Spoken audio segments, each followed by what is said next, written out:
Hola bebé de luz, bienvenido, bienvenida, bienvenidi a un episodio más de Madre Patria en este lunes 27 de febrero. Hoy tengo como invitada a la maravillosa, fantástica, divertida y preciosísima Beca Ávila. Ella es egresada de la Facultad de Derecho del ITAM y actualmente trabaja en una agencia de comunicación política. Pero bueno, basta de tus presentaciones y mejor que la gente te escuche, Beca. ¿Cómo estás? Hola a todos, muy feliz. Es mi primer podcast, estoy nerviosa, pero muy feliz, muy feliz. No te pongas nerviosa porque estoy segura de que lo harás maravilloso. Además, nosotras podemos estar hablando horas y días seguidos. Eso es verdad. Así que esperemos que no nos extendamos más, ¿no? Así que, ¿qué te parece si entramos de lleno un poquito? Este programa va a estar diferente. Lo que vamos a hacer aquí es que te voy a dar ahorita, bebé de luz, un poquito de la información de la semana que ya se fue, que ya se terminó en el Poder Legislativo, para después, ahora sí que entrar al tema del momento. La ministra plagiaria, la ministra fotocopiadora, la ministra Yasmín Esquivel. Y por eso traigo aquí a Beca, porque Beca es una expertaza en ese chismesazo legislativo, político, pero sobre todo tiene una facilidad para hablarte de este tema con muchos brillitos. Terrible, o sea, bueno, no, es que a mí el chismecito político, no, soy la TV y notas del chisme, pero pues no, terrible, ¿qué te digo, Alma? Pues mira, ¿qué te parece si empiezo por contarte qué pasó esta semana Por que favor. se fue en el Congreso de la Unión? Para empezar, en la Cámara de Diputados vimos avances del Comité de Evaluación que va a designar a las consejeras y a los consejeros generales del INE. De acuerdo con el artículo 41 constitucional, recuerda que para este proceso de designación primero se abre una convocatoria, la cual se cerró el viernes pasado. Luego, con la instalación del comité, se hace una evaluación de los aspirantes. Por eso es que ahorita quizá estás consciente de que 1,128 personas se registraron, es decir, 1,128 personas quieren acceder a una silla del INE, pero solo 664 completaron esta primera etapa. Entonces ahora lo que tiene que hacer este comité de evaluación, que en realidad así como que digas que muy objetivo o lleno de perfiles objetivos, pues no está, y eso es lo que vamos a tener que estar vigilando de cerca. Pero bueno, lo que va a hacer este comité de evaluación es ahora pues analizar todos los perfiles de los aspirantes que pues lograron completar todo su registro. Y no sé si, Beca, tienes un poquito de idea de quiénes terminaron registrándose en este proceso. Sí tengo idea, pero fíjate que a mí me llama más la atención, más que los que se registraron en el proceso, porque hay varios, o sea, vemos bastante, pues, diversidad. A mí me preocupa mucho el comité, porque el comité, así que digas, bueno, qué variado está, pues no, son cuatitos De Morena, de la mayoría parlamentaria. Exacto. Ese es justo lo que vamos a tener que estar vigilando como ciudadanos y como ciudadanía, pero, o sea, también como ciudadanía, el asunto es que creo que nos ha llamado mucho la atención que perfiles como Carla Humphrey, que es actual consejera del INE, se haya registrado. O sea, ya sabíamos, de hecho, desde algunos episodios, bebé de luz, te he contado por aquí que Carla Humphrey está aspirando a la presidencia del INE, pero que se haya postulado como para este proceso está ahí un poquito en dilema de quienes dicen, bueno, pues sí, se puede postular a este proceso porque quiere la presidencia, y otros que dicen, oye, pero pues es que el cargo es irrenunciable y no hay reelección. Entonces, ¿qué hace Carla Humphrey queriendo postular a un proceso otra vez para el que ya fue electa hace unos años?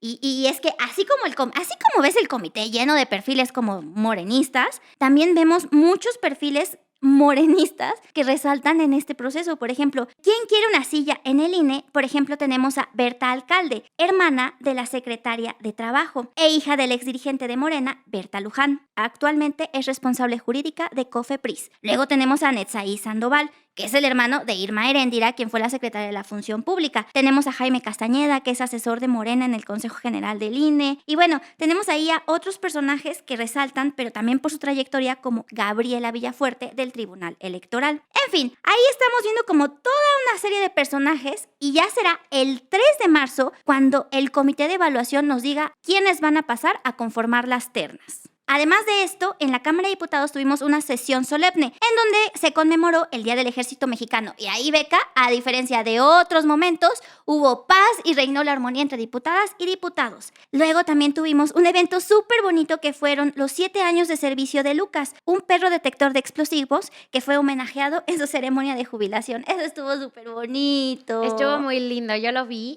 bueno, en vivo, no fui a la cámara, pero muy tierno, muy tierno. La verdad, creo que últimamente le han hecho mucho reconocimiento a los lomitos que trabajan para nosotros los mexicanos. Vimos el caso de Proteo y ahorita vimos el caso de Lucas, que también, bueno, ya se va a retirar, pero qué bueno que reconozcan a estos perritos que dan una gran labor, claro. Entonces, a mí también se me hizo un evento como súper conmovedor. De hecho, lo que no logró hacer otro tipo de discusiones, Lucas lo logró y fue unir en paz y armonía a Santiago Krill, a Ignacio Mier. Entonces, bueno, fue una semana interesante en la Cámara de Diputados. Pero si nos vamos al Senado, Beca, a ver, bebé de luz. Vamos a empezar por las cosas. No voy a calificar de buenas o malas, pero las interesantes que pasaron en el Senado. El espacio aéreo, ahora sí que dicen que ya se militarizó porque se aprobó, ahora sí por el Senado, que ya fue aprobado hace unos días por la Cámara de Diputados, este proyecto que nos da como resultado una nueva ley de protección del espacio aéreo mexicano. Vete, creo que a mi episodio 2 o 3, bebé de luz, en donde te hablo muy bien de qué es lo que significa esta ley como un asunto de duplicidad de funciones, el tema de un sistema de vigilancia y de un Consejo Nacional que se crea, pero que pues también ya tenemos un CIVA. Entonces hay demás dudas que pues propuestas que nos da como este proyecto. En cosas también como medio... tuvimos ahora sí nuevo embajador de Panamá, Alejandro Bichir, a quien seguramente recuerdas por episodios como Lo que callamos las mujeres y Bienvenida al clan.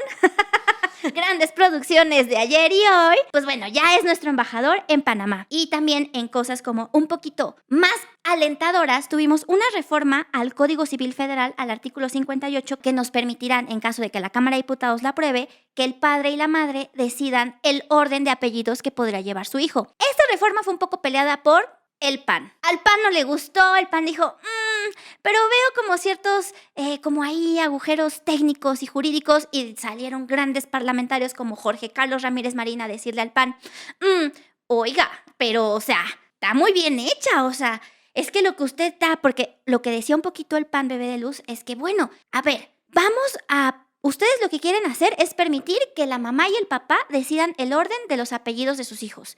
Pero ¿y qué va a pasar cuando la madre y el padre decidan cambiar el orden del apellido de los hijos en el siguiente hijo? Entonces Jorge Carlos Ramírez Marín les dijo, a ver, no, lo que está diciendo el proyecto es muy claro. Aquí tú decides el orden del apellido de tus hijos, una y para siempre. No hay como que, sí o no, porque no sé si recuerdas, Beca, no sé si recuerdas, bebé de luz, que Cámara de Diputados hace, creo que un año, intentó pasar una reforma a la Constitución que era de verdad un desastre. O sea, permitía que tú y yo, ahorita que estamos sentados aquí, Beca, pudiéramos cambiarnos nuestro nombre, nuestros apellidos. O sea, yo podía llamarme Alma Teslim, ¿sabes? O sea, y tú como abogada, Beca, ¿sabes lo que significa eso en asuntos como ya más legales, no? Pues, o sea, a ver, digo, ¿quién no se quiere apellidar de Slim, no? ¿Quién no quiere los derechos de ser un Slim? Pero no, a ver, aquí a lo que vamos... legalmente y por obvias razones, la única forma en la que alguien, un mexicano, se puede cambiar el apellido, bueno, los nombres de nacimiento son, en primera, cuando hay un cambio de género, ahí se emite una nueva acta de nacimiento porque, en lo que está pasando es que nace una nueva persona. Obviamente hay un trámite, es una nueva persona lo que se está registrando, lo que está naciendo, por así decirlo. Aquí en este trámite la persona va a tener 2 actas de nacimiento, la primera con la que fue. Esta acta se va a resguardar para toda su vida y en la nueva acta que van a hacer, que es en donde cambia completamente, no solamente de nombre, es que ese es el punto, en México no puedes cambiar de nombre. Obviamente porque hay implicaciones de que pues cualquiera que le deba dinero al banco se va a cambiar el nombre. ¿Te imaginas? Ya no va a pagar. Entonces, obviamente hay un tema, o sea, no es porque no quiero que te cambies el nombre, es porque hay un tema de seguridad de que no te puedes cambiar el nombre.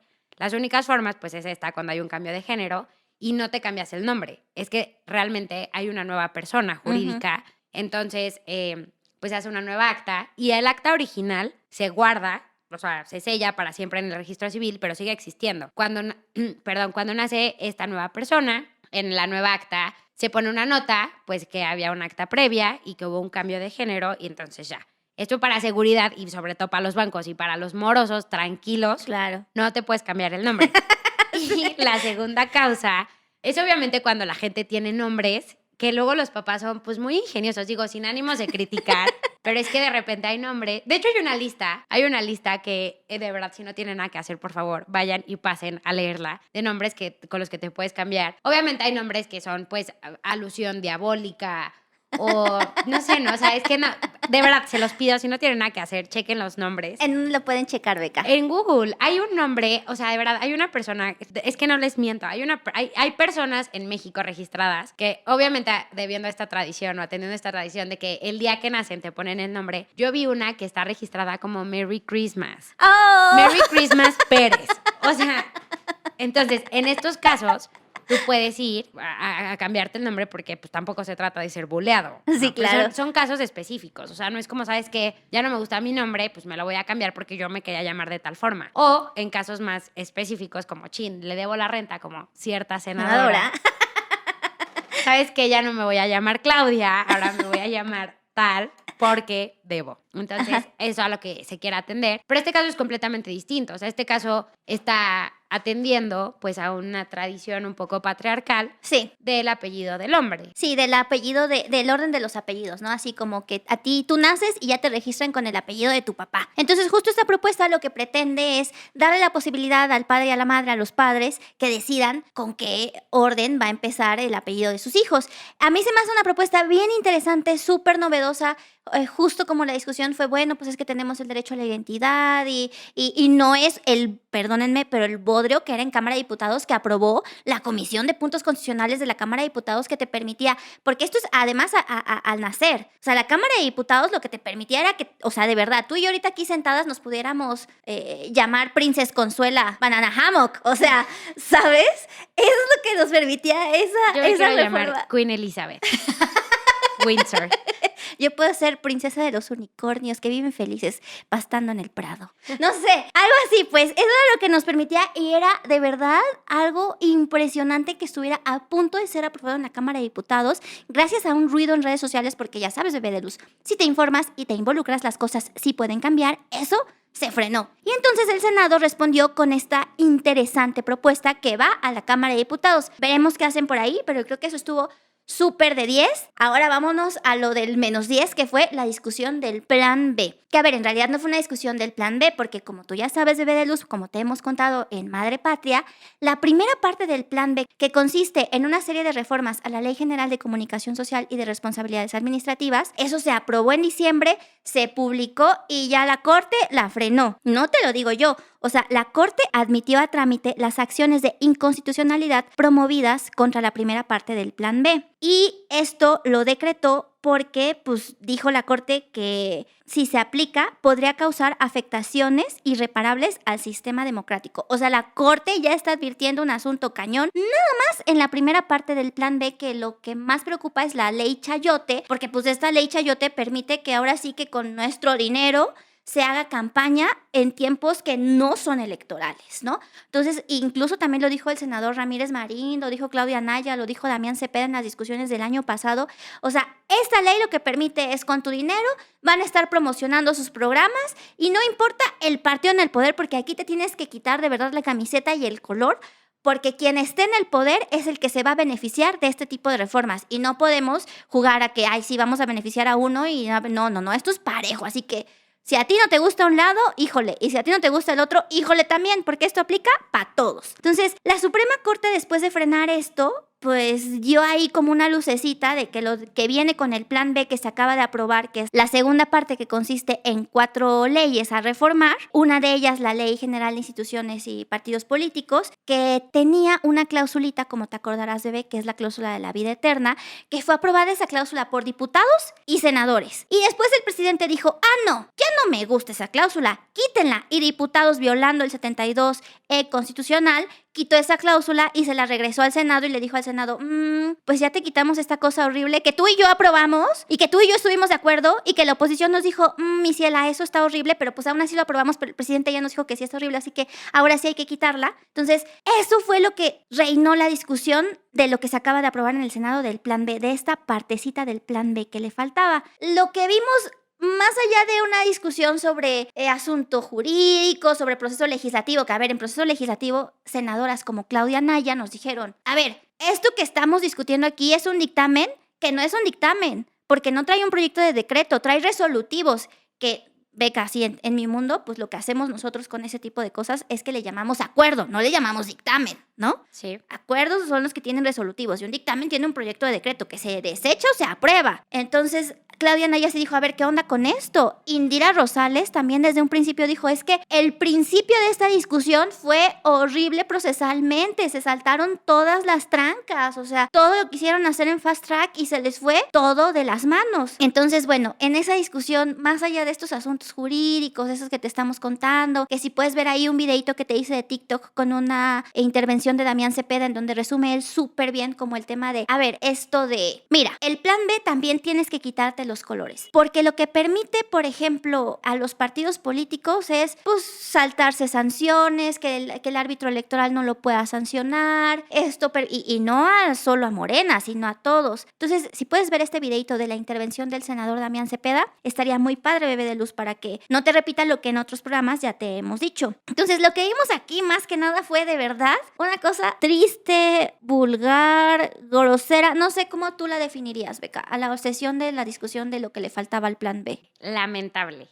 Es que, no, de verdad, o sea, no sé, ni siquiera un programa de, no sé, o sea, la hora pico, ni siquiera de verdad, una discusión en la Merced hubiera sido tal cosa como lo que vimos en el Senado. Mira, a mí me encanta, ya se los dije, yo soy TV y Notas política, me encanta, pero híjole, lo que vi ese día ya me drenó la energía. O sea, te lo prometo, yo estaba viendo la discusión y ya hubo un momento en el que decía, Dios, ya, o sea, quiero quitarme los audífonos, quiero quitar esto porque de verdad ya fue una cosa lamentable. Ya nos... A ver, entiendo el debate político, entiendo un poquito, no agresiones, pero tal vez indirectas, que los ánimos entre los legisladores se calienten. Y que ya hay cosas personales ahí entre, sobre todo como ciertas senadoras, ¿no? Que ya sabes que hay ahí unos asuntos como personales, ¿no? Claro, Sí. claro. Y mira, yo, bueno, lo comentábamos, estábamos chismeando hace rato, Alma y yo, y lo comentábamos, una cosa tal vez es la discusión entre un tema de función pública, que yo te puedo criticar tu trabajo porque no lo estás haciendo bien. Y bueno, obviamente, pues digo, los políticos pues discuten, o sea, son polémicos. Ok, todavía en un tema de discusión de función pública, pues bueno, se puede entender. No digo que se acepte o que ustedes lo tengan que apoyar, pero bueno, se entiende. Pero cuando ya hay un tema de vida personal, Ay, sí. cuando ya, o sea, entre políticos, es que, a ver, son tus legisladores, es que son tus representantes, se están metiendo en una discusión de niñas de secundaria. Sí, de amigas y rivales, o guay, Y aparte maleducadas. Ay, sí. O sea, niñas que de verdad fueron maleducadas y que, no, o sea, de verdad fue una cosa lamentable. A mí en lo personal, cuando yo vi a la senadora Rocío Abreu amenazar a otra senadora con sacar contenido no apto para menores de 18. Íntimo, hay que decirlo, con Íntimo, contenido claro. íntimo audiovisual de la senadora Lili Telles. Yo de verdad, lo escuchaba y yo decía, bueno, esta señora no sabe que todos los días en este país mueren 11 mujeres por violencia de género. O sea, se supone que aparte lo peor, se supone que es miembro de colectivos feministas. Pero yo te digo que es lo peor. O sea, es que ella ni siquiera recuerda lo que aprobó con la ley Olimpia, que es lo que tú y yo también hablamos. Claro. O sea, no es solo el asunto de que, ay, ya se castiga cuando publicas el video. No, es que las amenazas también forman parte de un delito. Entonces, ¿qué onda con la senadora que bajo el fuero hace este tipo de acciones que de verdad lastiman al país, la democracia, a las mujeres y que va contra toda la congruencia de supuestamente un movimiento de izquierda feminista que encabeza Morena, ¿no? Claro, y mira, yo me pongo en el papel de una víctima, digo, me pongo, o sea, en el papel y no me pongo en el papel, soy una mujer que le ofendió completamente que otra estuviera violentando a otra mujer independientemente de legisladoras, pero es que justo la violentó en el pleno del Senado, desde su curul, como legisladora. Y yo pienso en cualquier mujer y te ofende, pero sobre todo en una mujer que haya sido víctima de algún delito en el que se haya difundido su contenido sexual, o sea, contenido de verdad, o sea, en ese sentido de que estás escuchando a legisladoras que en teoría tienen que hacer y tomar acciones para evitar la violencia hacia las mujeres, perpetuando la violencia en el pleno del Senado de la República desde su curul como legisladora. Sí, yo así quedé en shock total porque además es que son las legisladoras las que se encargan de hacer las leyes que justo rigen y protegen a las mujeres en este tipo de situaciones. O sea, lo que vimos de verdad fue así como fue espeluznante a nivel legislativo legislativo así, creepy legislativo de verdad muy cañón, pero es que, ¿sabes qué, Beca? Ahorita me acabo de acordar, ¿cómo nos va a sorprender esto si también hemos escuchado a una gobernadora, a la gobernadora de Campeche, hablar de la difusión o de una posible difusión de fotos íntimas de diputadas federales? ¿Te acuerdas? Cuando Sí. acusó que diputadas federales del PRI le habían dado a Alito Moreno fotografías a cambio de una curul, ¿no? Entonces, es ese tipo de cosas que dices, me sorprende, pero ya no me sorprende porque es que hemos visto de todo y tantas cosas como tan incongruentes, tan aberrantes en estos últimos años que es como, ¿qué está pasando? Literal, literal. Y mira, a mí es claro que no te sorprende. Estamos como Dewey en Malcolm, de que ya nada lo sorprende, pero no deja de ofenderte. O sea, es que yo digo, de verdad, todos los días, 11 mujeres son asesinadas por violencia de género. Y aún así, las mujeres privilegiadas que pudieron llegar a situaciones, o bueno, a puestos de poder, en vez de aprovechar para que estas 11 mujeres se vuelvan 0 mujeres asesinadas al día, continúan perpetuando conductas de violencia de género y continúan perpetuando esta situación que cobra a diario vidas de 11 mujeres. Es lamentable porque además estamos hablando de, o sea, un asunto de violencia feminicida, que si nos vamos también al tema de violencia sexual, o sea, es que cada 4 minutos creo que una mujer sufre violencia sexual. O sea, es un asunto que no podemos minimizar. O sea, hay niñas, hay mujeres, hay personas que se quitan la vida porque hay una foto en internet de ellas, porque hay un video colgado en un sitio de las escuelas. Entonces son temas con los que de verdad no debemos jugar y mucho menos nuestras legisladoras y nuestros representantes federales, ¿no? Entonces, bueno, entre estas cosas así que vimos, porque además en medio de después de la discusión cuando se empezó a armar entre Rocío Abreu y Lili Telles, empezaron a gritarle en el salón de sesiones desde los escaños a la senadora Piroga. O sea, ¿qué onda? ¿Cuál es el nivel de debate? O sea, ahí se va a debatir ideas, discusiones, proyectos legislativos, jurídicos, situaciones políticas. Y lo que estamos oyendo son insultos de verdad, como lo dices, de niñas de secundaria. Sí. O sea, entonces, ¿qué onda con esto? Entre todo este bodrio que vimos, de repente, la discusión del Plan B se volvió una discusión sobre el caso de Genaro García Luna. No se bebé de luz, y viste esta intervención de la senadora Malú Micher, que también la vimos en varios senadores como Cravioto, que andaban así, como sí, celebrando que en Estados Unidos, o sea, no decían en Estados Unidos, que por fin se detuvo a García Luna de la mafia del poder, que él fue el responsable y con Felipe Calderón. A ver, ustedes están en el poder. ¿Por qué no presentan carpetas? ¿Cuántas carpetas de investigación hay en 4 o 5 años? ¿Cuántas personas detenidas, perseguidas, investigadas hay ahorita sobre esos actos de corrupción o todos esos delitos que supuestamente están muy seguros de que cometió la mafia del PRIAN, ¿no? Cienfuegos. Exacto, entonces es eso, o sea, celebran a Genaro García Luna que haya sido investigado, capturado y condenado en Estados Unidos, pero todo el aparato del Estado se movió para liberar a Cienfuegos, quien también estaba acusado de delitos contra el narco. O sea, ¿qué onda? ¿Qué onda que vemos una discusión que supuestamente debería de ser de una reforma electoral y pasamos a lo que dice Andrés Manuel López Obrador de politiquería barata en el Senado? O sea, ¿por qué no nos dedicamos a explicarle a la gente qué es el Plan B, a dar argumentos, a dar datos? No, se suben justo para seguirle diciendo a la gente, mira, lo de Genaro García Luna es muestra de que el PAN estaba podrido. Ya lo sabemos, claro. Porque el gobierno de México de la Cuarta Transformación no hizo algo al respecto. Llevan 4 o 5 años en el gobierno y no hay un solo detenido en ese asunto. O sea, creo que eso es lo que causa indignación, ¿no? Es como si ya sabemos que ese gobierno estuvo lleno de corrupción, hubo un asunto de narcotráfico muy cañón, ¿no? Pero ¿qué hizo este gobierno al respecto? Nada, celebrar que en Estados Unidos lo detuvieran. Eso sí, lo celebran cuando atacan al PAN, pero cuando mencionan a Marcelo Ebrard y al presidente, ahí sí ya no gusta, ¿no? No, son complots internacionales en contra de la 4T. Sí, claro, porque es que el mundo entero está en contra de que a México le vaya bien, ¿no? No, el mundo entero está en contra de que a Andrés Manuel le vaya bien. O sea, es más, en cabeza de los obradoristas, el mundo entero, todos los días, así, el mundo entero, en Suecia se levantan a ver qué hace y qué no hace el señor. Sí. O sea, el mundo entero está viendo a qué hora se levanta, a qué hora se duerme, qué hizo bien, qué hizo mal. El mundo se para por este señor. Sí, o sea, es el asunto del problema del culto a la personalidad que también nosotras hemos escuchado, ¿no? Y hemos hablado un poquito. Y es este asunto que de verdad me resulta abrumador porque, de hecho, algunas personas en mis videos de TikTok que he sacado sobre el tema me hacen comentarios tan increíbles como, por ejemplo, ¿es que no están viendo que están escupiendo para arriba, Almita? Y yo, pues claro, porque, a ver, recordemos un poquito el asunto de Zambada. Zambada desde el 2012 ya hablaba de sobornos a funcionarios del gobierno de Andrés Manuel López Obrador cuando gobernaba la Ciudad de México y que dio dinero para campañas de él. O sea, Zambada nos hablaba de un asunto de cómo la Ciudad de México era una bodega de coca y no la cola, ¿no? De la blanca. Sí.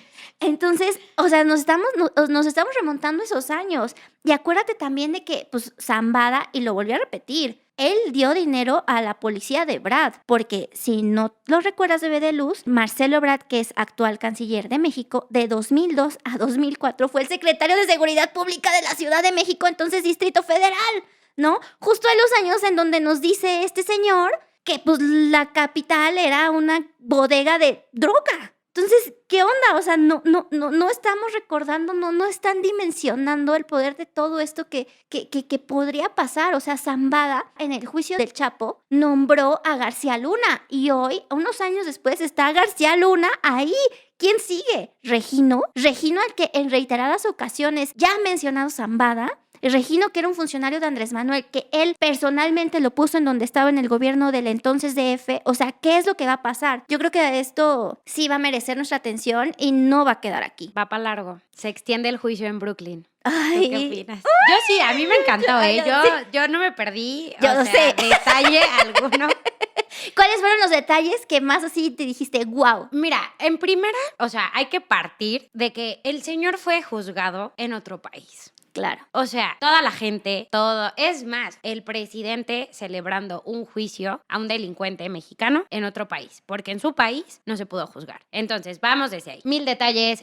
O sea, en principio que se haya tenido que juzgar a este cuate en otro lugar. En segunda, y es un juicio de alto perfil, tanto para México como para Estados Unidos. No hay que olvidar que Genaro García Luna fue congratulado por el gobierno de Estados Unidos por la lucha contra el narco.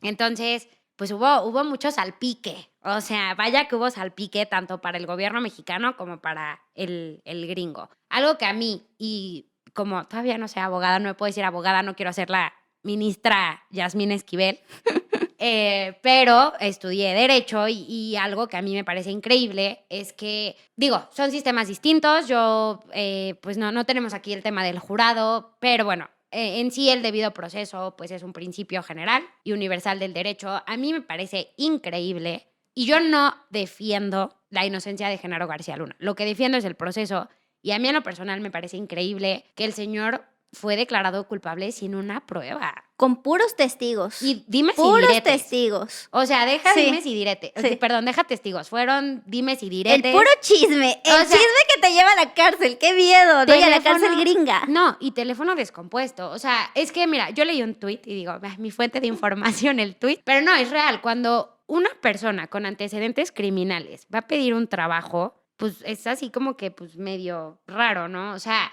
un criminal que aparte fue detenido por el gobierno de Genaro García, bueno, de Felipe Calderón, y que está negociando condiciones y situaciones en Estados Unidos, que está declarando, como que dices, pues no sé, ¿no? O sea, yo si hubiera sido jurado sí diría, como, oigan, a ver, ¿qué onda? O sea, pues, está medio raro. Yo sí creo que la prueba es un fundamento indispensable en cualquier juicio. Exacto. No hubo un solo documento, no hubo una sola foto. Yo de verdad me pregunto, y les pregunto a ustedes, ¿qué hubiera pasado si Felipe Calderón hubiera sido la foto de Andrés Manuel con la mamá del Chapo?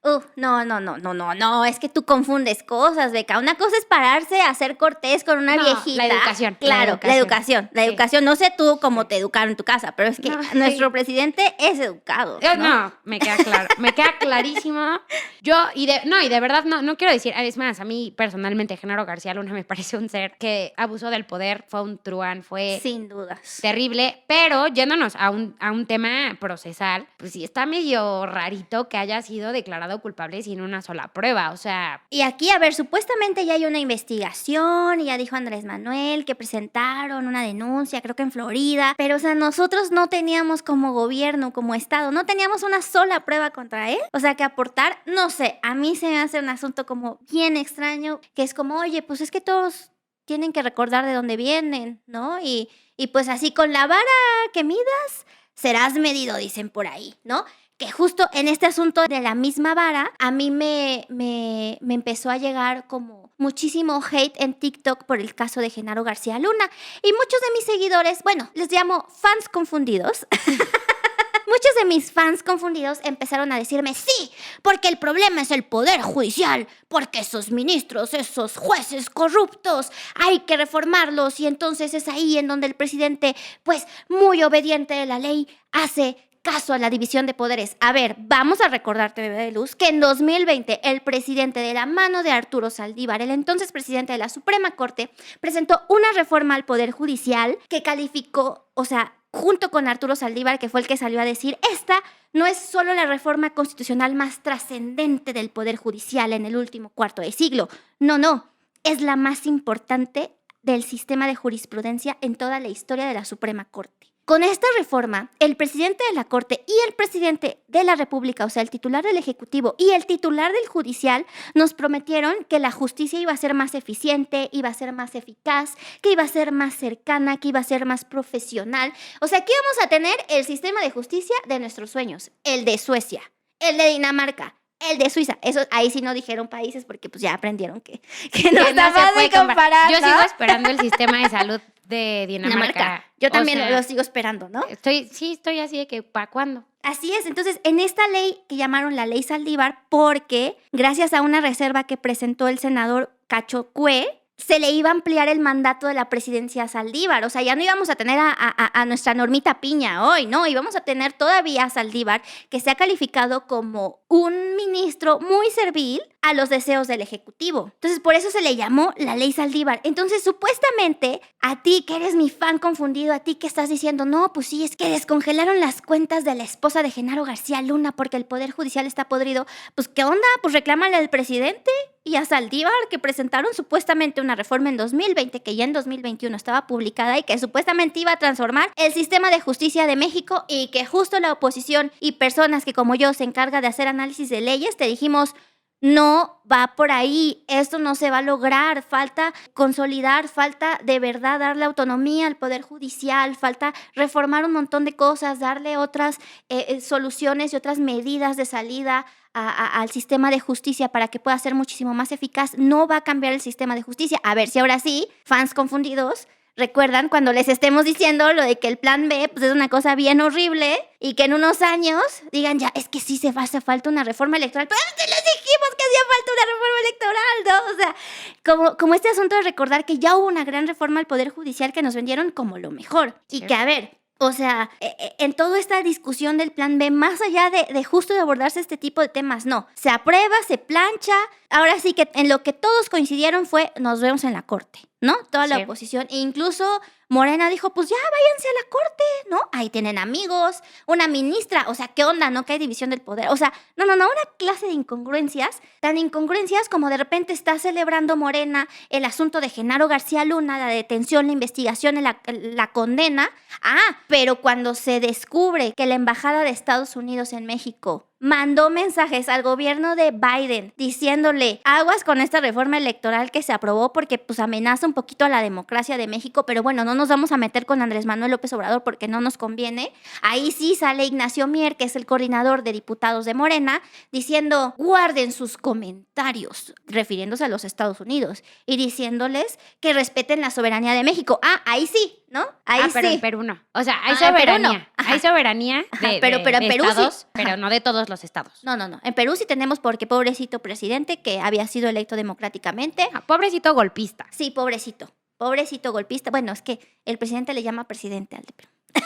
Bueno. Entonces, justo como que vemos como todas estas incongruencias que si dices, ¿qué onda, no? ¿Qué está pasando? Sí. Pero luego ves a la ministra Yasmín Esquivel, que a ver, Yasmín Esquivel es una crónica de una muerte anunciada como lo fue en su momento Medina Mora. El ministro Medina Mora de Peña Nieto, que cuando fue su nombramiento, pues también fue súper criticado porque su trabajo en el Centro de Investigación y Seguridad Nacional, pues fue como un foquito rojo, y también su trabajo como procurador, pues fue mal calificado. Entonces, la oposición, que hoy es mayoría y que criticaba este tipo de nombramientos y este tipo de procesos y este tipo de personas, es la que nombra a Yasmín Esquivel en 2019, que también fue súper observada por su trabajo como magistrada, por este asunto de la falta de independencia y de autonomía que ya vislumbraban organizaciones, actores y mismos senadores que decían, oye,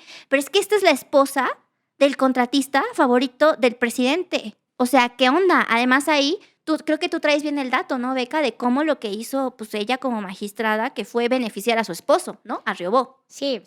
La señora, cuando estuvo en el Tribunal Agrario, Greenpeace le pues metió unas demandas. Que bueno, la señora escondió, porque a veces en los tribunales pues se pierden. Hay duendes. hay duendes que pierden los expedientes. Entonces, pues durante unos años o los años que la señora estuvo, esos expedientes se perdieron. Mágicamente. Es que fueron los duendes. O los aluches. Los aluches. Son los aluches. Que ahorita están muy de moda Sí. con el presidente. ¡Qué oso! Somos México. O sea, ¿cómo puede ser que el presidente confunde fotos? Pero ¿sabes qué? Yo creo que nos pone este tipo de cosas para que dejemos de hablar de la ministra. Claro. O del INE o de lo que sea que no le conviene. Pero pues sí, o sea, el punto es que en los tribunales aguas, quien tenga casitos, pues ahí en los tribunales, porque hay aluches que esconden los expedientes, bien chistosos. Entonces, pues sí, se escondieron estos expedientes, el Senado sabía de toda esta trayectoria medio turbia de la... Pues yo no la voy a llamar ministra, porque para mí ni siquiera es una abogada, ¡Qué fuerte! de la señora Yasmín Esquivel. O la plagia... Me gusta lo de la plagiaria serial. Sí, ¿no? La plagiaria serial, Me gusta, sí. le da un tema así como dramático al asunto. Me gusta. Pero sí, la señora Esquivel pues hizo ahí cosillas. Y lo fuerte es que se sabía. Cuando se presentó la terna en el Senado, se sabía de estos asuntos. Yo creo que del plagio sí no se sabía. No, del plagio no se sabía, pero sí de toda esta como trayectoria como dudosa, de esta dudosa independencia y autonomía que representaba la ministra, porque a ver, o sea, lo vimos en la primera votación, porque acuérdate, Bebé de Luz, que para que pueda ser designado ministro a alguien, tiene que ser aprobado por la mayoría del Senado, de los presentes en la Cámara, por las 2/3 partes de quienes estén ahí presentes. Entonces, en una primera votación, Yasmín Esquivel se llevó 66 votos, que son los votos de la mayoría de Morena. Y entonces, cuando se veía que ya se iba a caer este nombramiento de la Suprema Corte y que el presidente se podía enojar, pues salió ¡tatarará! ¡Super Monreal al rescate! Y entonces Monreal al rescate, si mal no recuerdo, llamó a un receso como de 30 minutos y dicen que en ese receso negoció con la oposición magistraturas y otros nombramientos interesantes, y que entonces se reanudó la sesión, se vuelve a votar y ahora sí, mágicamente, la ministra Yasmín Esquivel es designada ministra de la Suprema Corte de Justicia de la Nación con 95 votos a favor. O sea, más de 30 votos consiguió Monreal en ese receso. 1 por minuto. Exacto, o sea, wow, sí, claro, ¿no? Y entonces, ¿qué prometió? ¿Qué dio? O sea, a cambio de poder planchar este nombramiento como ha planchado todas las reformas que le interesan al presidente. Entonces, ya de por sí tenía una trayectoria dudosa, había mucha gente que dudaba, como en algún momento muchos dudamos de Margarita Ríos Farjat, pero la verdad es que... Yo me declaro culpable. Yo también dudé. Ministra, si nos escucha, ojalá nos escuche, mis respetos. En veces. Sí. En veces. Tienes razón. La mayoría muchas veces. Sí. La verdad es que ha hecho cosas pero que pues para ser un ministro electo por este presidente, sí se requiere de cierto valor para poder posicionarse como ella se ha posicionado. Sí, definitivamente. A contrario de lo que hemos visto con Yasmín Esquivel o Loretta Ortiz Alfa. Bueno, es que la tía Loretta... La tía Loretta no sabe... Yo me pregunto, ¿la tía Loretta sabe que es ministra de la Suprema Corte? Mira, fíjate que yo trabajé muy de cerca con Loretta. ¿Sí? Sí, porque ella fue diputada en la 62ª legislatura en donde yo empecé a trabajar. Y la verdad es que era súper entrona, le entraba al tema de derechos humanos. Ella siempre buscaba ser congruente. Yo ya después de ver su trayectoria política en Morena, pues sí dudé un poquito de la objetividad. Pero había todavía compañeros que quiero mucho. Un saludo a ustedes y un besito a ustedes que saben quiénes son. Tú especialmente, Iván. Que estaban muy así emocionados con el nombramiento de Loretta y que a unos meses fue así como de qué decepción, ¿no? Sí. La verdad es que sí. Pero el punto es que Yasmín empezó a tener como una serie de cositas interesantes en la corte, como por ejemplo a favor de Pío, ¿no? Que fue cuando parece, si mal no recuerdo, Beca, quizá tú lo recordarás mejor, que le negó a la fiscalía una carpeta que estaba ordenando el tribunal sobre el tema de Pío López Obrador y todas estas aportaciones del bienestar que recibían sobrecitos. Donaciones. Donaciones del bienestar. Donaciones del bienestar. Entonces, creo que ahí este tipo de cosas, pues se empezaron a ver en el actuar de la ministra, ¿no? ¿No, Beca? Sí. Mira, yo creo que el grave error de la ministra fue decidir ser abogada. No, no es cierto, pero creo que bueno, sí, claro, su primer error fue haber plagiado su tesis. Que fíjate que no sé si ella la plagió o pagó. Y a quien le pagó por hacer esas tesis, ahorita debe decir chispas. Si todavía existe, si todavía está en este mundo terrenal y nos puede oír, sí. Pues, o sea, hermano, no, fatal. Pero mira, en ese momento no la justificó, para nada la justificó. Yasmín Esquivel era joven. La tesis de licenciatura, ¿no? De licenciatura. Que fue en el 87, ¿no? Sí, en el 87, pues ella era joven. No tenía poder, era una estudiante de Derecho, no la justificó, quiero reiterar, de verdad no la justificó. Tomó una muy mala decisión y ahorita está pagando las consecuencias de ello. Digo, tiempo después se involucra, hace una carrera judicial que no la vuelve una jueza. No. Porque de verdad creo que yo puedo afirmar que no tiene un solo conocimiento en derecho. Pero bueno, se vuelve magistrada, empieza a tener ya su carrera y a consolidar su carrera judicial y decide estudiar un doctorado. Y yo me pregunto, cuando alguien quiere estudiar un doctorado, pues es porque quiere investigar, porque quiere aportar algo a la comunidad, o solamente porque quiere ser llamada doctora en derecho. Entonces, pues bueno, por las razones que la hayan movido para pagar su doctorado en la Anáhuac, la señora decide volverse doctora en derecho. Y cuando le toca hacer su trabajo de investigación, presentar su tesis, pues decide despacharse a nada más y nada menos que 12 autores, juristas, internacionalmente reconocidos para sacar su tesis. Que mira, yo de verdad es que se los voy a hacer súper honesta. O sea, yo no entiendo cómo la señora iba a hacer un doctorado plagiando a 12 de los autores más básicos de un estudio jurídico. La señora se plagió a los autores que cualquier estudiante de derecho ve en sus primeros semestres. Al Paulo Coelho, dirías tú, ¿no? Yo creo que sí, y perdón al Paulo Coelho, pero es que se plagió al Paulo Coelho del derecho, o sea, de verdad. Entonces, y mira, yo creo, digo, no he leído su tesis ni las pienso leer, o sea, qué flojera, pero la señora no hizo tesis doctoral, la señora hizo un índice de contenido básico de estudio jurídico. Eso fue lo que la señora hizo y por eso obtuvo un título de doctorado. Pero bueno, fueron sus decisiones, ella lo quiso hacer así. Si se acordaba o no, para el momento que era ministra, que había hecho todo eso, porque puede que ni se acordara. Claro. A ver, es que yo entiendo, y justo como cuando salió todo el tema de plagió su tesis de licenciatura. Ok, plagió su tesis de licenciatura y bueno, algunos decían, es que estaba muy joven, ¿tú qué hacías cuando eras una joven? Bueno, dices, ok. No, definitivamente no chingarme la tesis del vecino. Sí, no, porque a ver, es que el plagio es un robo porque te robas idea y trabajo de otra persona. O sea, sí, es un delito, ¿no? Y aquí en la Ciudad de México está penado. El asunto es que todavía había gente que estaba justificando como, pues es que era una chava, era joven. Bueno, sí, o sea, para lo que nos conviene es una joven que no sabía, para lo que no nos conviene pues ya es otra cosa, ¿no? Por ejemplo, ahorita Morena promoviendo el asunto de los 16 años y la ciudadanía a los 16 años, pero no, la ministra a sus 25 era muy joven para saber que estaba plagiando una tesis, robando, ¿no? Y luego todavía dices, bueno, pues lo de medio quieres entender, dices, bueno, pues sí, o sea, no, está bien, ¿no? Estaba chava. Tomó una mala decisión que le trajo consecuencias y qué bueno. Claro, pero a ver, su tesis doctoral la hizo en 2009. Siendo ya magistrada. Ya, o sea, y 10 años después la nombran ministra. O sea, no es que fuera una chavita de, ¿qué, 40 años? No, para nada. O sea, y aparte se supone que ya era una magistrada. Sí, claro, o sea, eran funcionaria. Exacto, yo a lo que voy. ¿Para qué querías un doctorado? Señora Yasmín Esquivel, ojalá que me escuches. ¿Para qué querías un doctorado? O sea, de verdad, ¿para qué lo querías? Nada más para ostentarte como doctora en Derecho, porque digo, oye, yo quiero un doctorado, pero yo lo quiero porque a mí me gusta aprender, porque a mí Claro. me gusta estudiar, a mí me gusta investigar. Ujú. No solamente, ¿y qué es a lo que vamos? O sea, vivimos en un mundo snob en el que un grado te hace mejor persona que otra, aunque no tengas ni idea de lo que estás diciendo, de lo que estás afirmando, ni de lo que estás plasmando en una tesis doctoral. Pero mira, estas fueron decisiones que la señora tomó en su momento y yo creo que el mayor error que tuvo la señora fue aspirar a la presidencia de la Corte. Sí, porque, a ver, no es que no es que este gran autor que Sheridan, ¿no? Creo Ajá, que fue Guillermo el que Sheridan, hizo. Guillermo sí. Sheridan fue el que nos sacó esta investigación.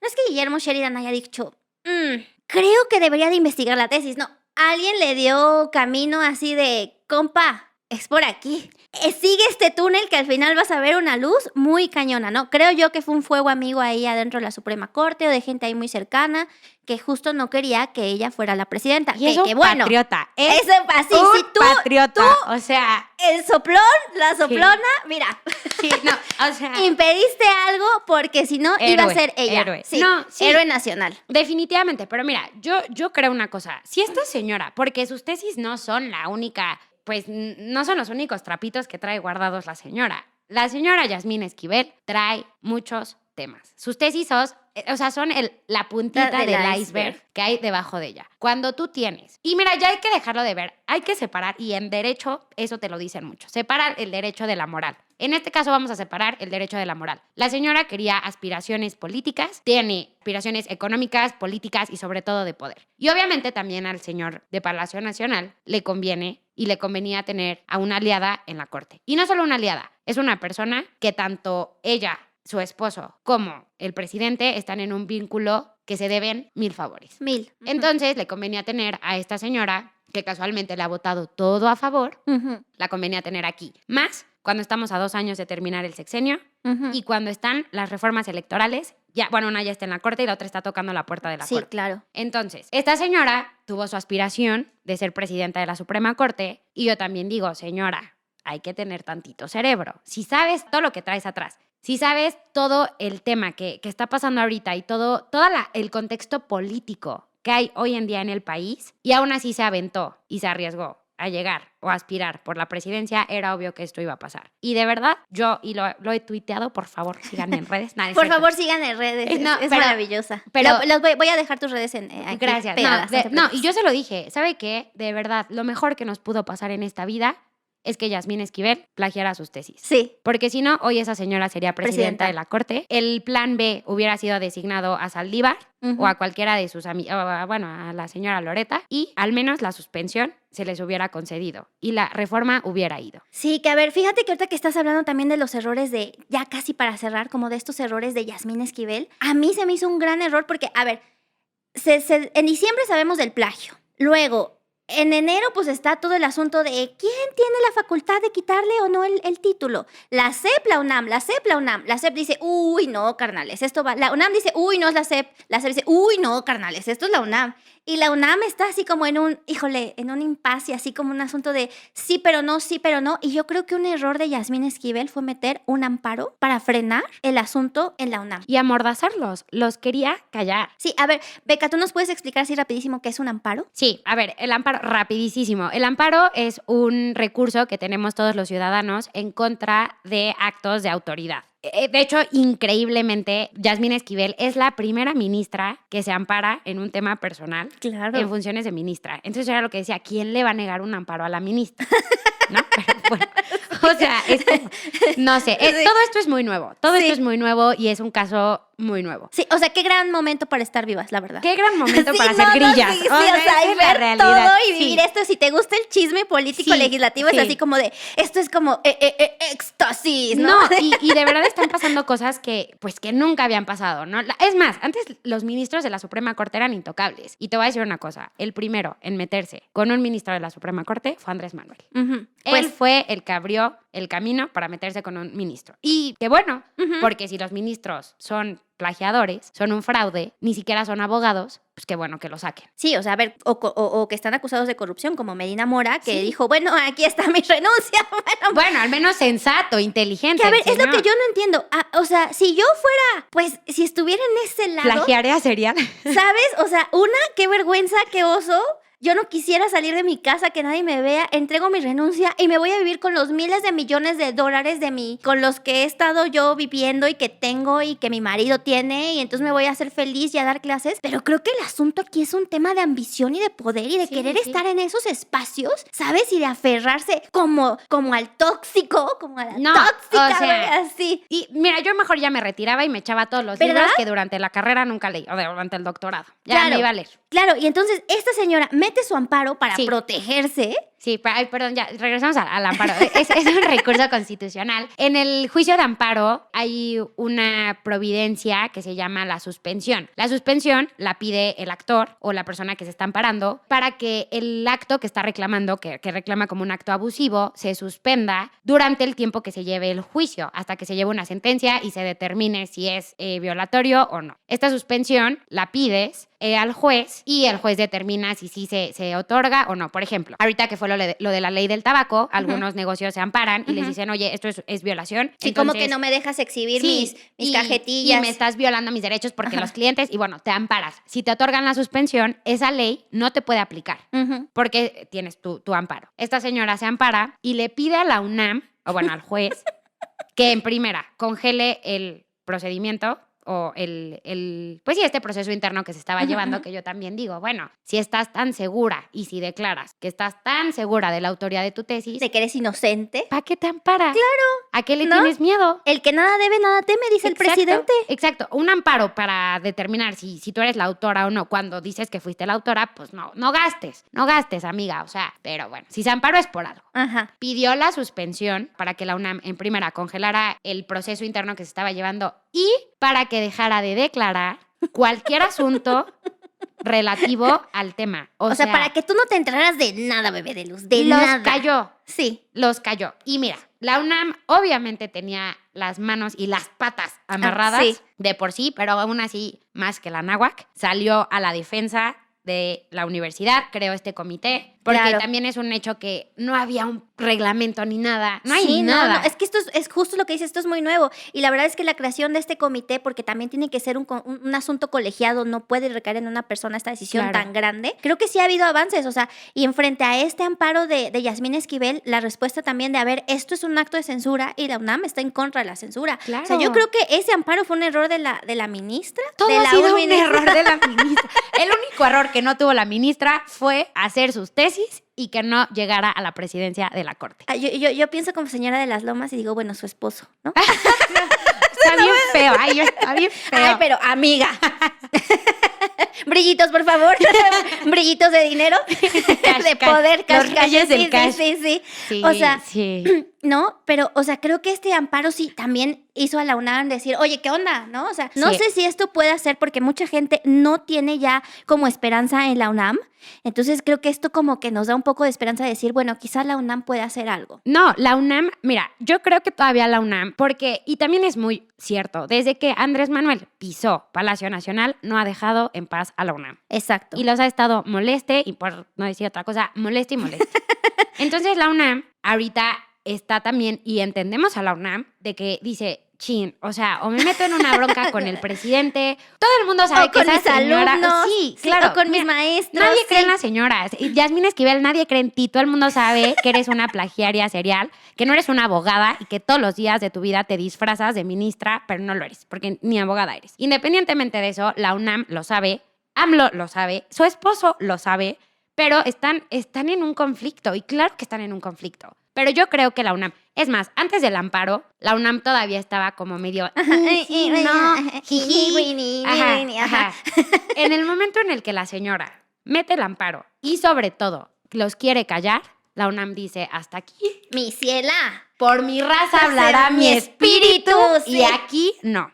Mete una queja que una queja también es un recurso que se tiene justo cuando hay como estas, pues, controversias o situaciones que no te parecen en un juicio. Mete la queja y les dice, no me voy a callar, esto es, o sea, me están Censurando. Ajá. sí, o sea, esto ya no se pasen. Entonces yo creo que en ese momento la UNAM dice, ya basta, mete la queja y saca un comunicado en el que dice, no nos vamos a dejar, no vamos a callarnos, mete su queja, le otorgan la queja, ahorita es en lo que está, le otorgan la queja a la UNAM. El juicio, o sea, porque sí le concedieron la suspensión a Yasmín Esquivel. La UNAM ahorita tiene el proceso congelado, pero el juez dijo pues que no los pueden callar y que la UNAM puede declarar lo que quiera. Exacto. Entonces yo creo que ahí estamos justo en este momento bien interesante de qué va a pasar en la corte. Esto va a recaer en la corte.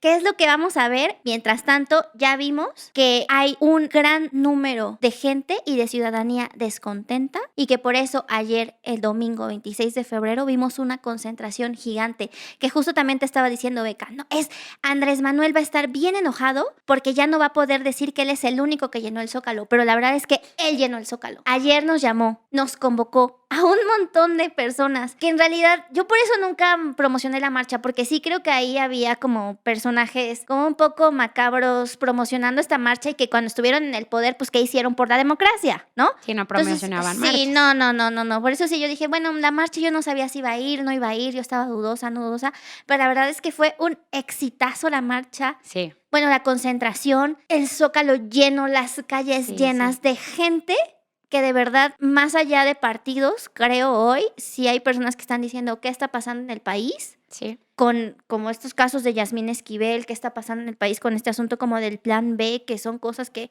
sí vienen como bien feas para la democracia. Entonces yo creo que estamos viendo ahí un panorama interesante. Ya nada más para cerrar un poquito, ahorita que estamos hablando de plagio, ¿sabes también de quién podemos recordar que hubo un plagio en el Senado? Dilo. De nada más y nada menos que el presidente de la mesa directiva del Senado de la República, el tío Armenta.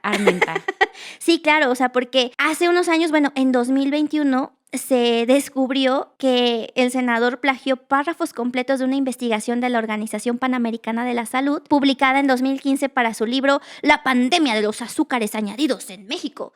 Entonces, o sea, plagio tras plagio, a Morena le caen cosas, pero pues, y es eso también que decíamos.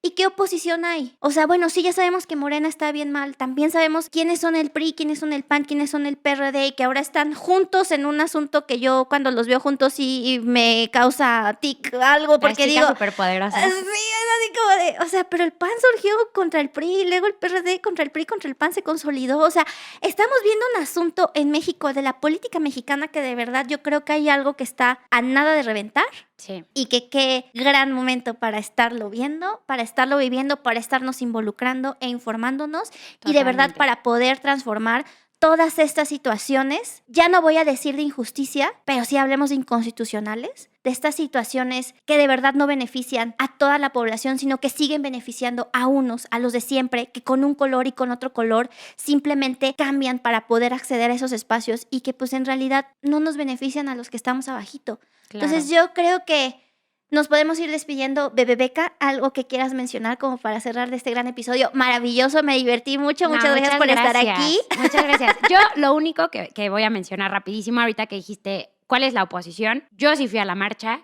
y la oposición somos todas las personas que fuimos a la marcha y todas las personas que estamos descontentas con el gobierno. No solamente, no vamos a hablar de partidos, con todos los mexicanos que cantamos el himno nacional ese día, que retumbaban los gritos de más de 500,000 mexicanos exigiéndole al gobierno democracia. Esa somos la oposición y yo me quedo con eso. Tienes toda la razón, qué gran cierre, creo que sí. O sea, por eso es que hay que involucrarnos, hay que informarnos, hay que criticar, critíquenos a nosotras mismas, verifiquen toda la información que les acabamos de dar porque es pública, porque no la podemos ocultar, porque las sesiones del Senado, las sesiones del Congreso son transmitidas en vivo, porque estos asuntos que les mencionamos son publicados por un montón de medios, no solo esos que dicen que son los chairos fifís o los derechairos, no, conservadores. O sea, medios internacionales, o sea, esto de la comunicación entre la embajada gringa y el gobierno de Joe Biden, o sea, salió del New York Times. Estamos hablando de cosas que vienen bien interesantes. Vemos ya más cerca el proceso electoral de este año y a nada el del 2024. Y cuando estemos a nada del 2024, les voy a recordar, bebés de luz, un discurso de Andrés Manuel en 2018 que debemos de tener muy presente. Entonces, pues nada, muchísimas gracias, Bebeca. Muchas gracias, Alma, de verdad estuvo increíble. Gracias a todos por escucharnos y pues sigan escuchando, por favor, Madre Patria. Sí, ay, muchísimas gracias. Te vamos a volver a invitar porque estuvo muy divertido. Encantada. Y pues nada, bebé de luz, te deseo una excelente semana. Nosotros nos vemos el siguiente lunes en punto de las 8:30 por Spotify y YouTube. Bye. Bye.